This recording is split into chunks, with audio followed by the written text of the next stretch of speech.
In the weeks following Donald Trump's election, energy analysts have tried to guess what the incoming administration means for the sector. Trump campaigned on promises to bring back coal mining jobs and scrap President Obama's clean energy initiatives. This week, we got another hint.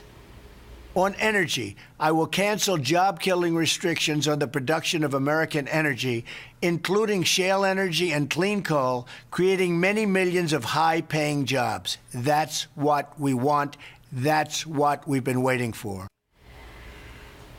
But questions remain, like what will the Trump administration do to tax credits that help homeowners install rooftop solar panels?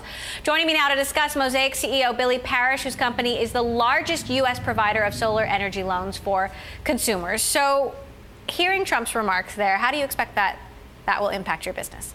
So it's been good to hear from the transition team that they don't plan to target renewable energy tax credits. And that makes sense because solar is one of the most popular things in America right now. 89% of Americans support solar. That's about 85% of Republicans, 95% of Democrats. Solar is creating jobs at 12 times the pace of the rest of the economy. So, it's one of the few bright spots, universally popular. I don't think he's going to go after it. So this is a guy who believes climate change is a hoax, or at least has suggested as much in the last few years. There's concern about whether tax credits will be rolled back. How concerned are you? I'm not that concerned. And ultimately, this is about which electricity sources are best for the country and the economy. And right now, solar is cheaper than other forms of electricity. So, most of the action is taking place in the states right now. The market has taken on a life of its own. So I actually don't think there's much he could do to slow down solar. Is there any upside under Trump? Well, there's a lot of interest in investing in infrastructure. Solar and transmission infrastructure are needed. So, we're hoping some of the tax credits he's looking at could be used to further deploy clean energy. So you guys have just raised another $250 million. As I said, you're the leader in this space, but you've got now Sunrun and Solar City also providing a similar service. How do you see yourselves remaining a leader?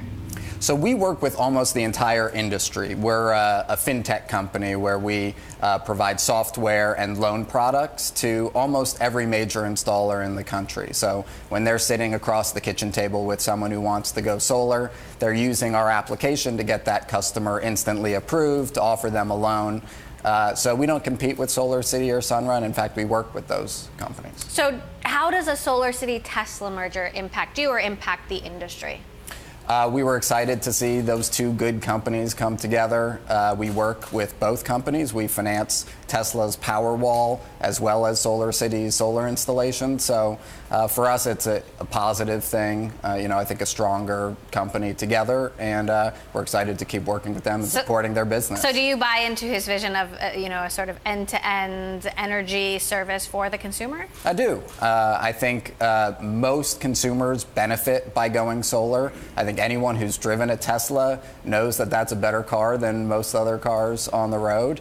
And if you can bundle these things together into a single offering to a consumer and cross-sell to Tesla customers solar and solar customers Tesla, I think there's something there. I've asked the same question to Sunrun CEO Lynn Jurich, which is, what is it like being in the same industry as Elon Musk? I'm glad to be on his side.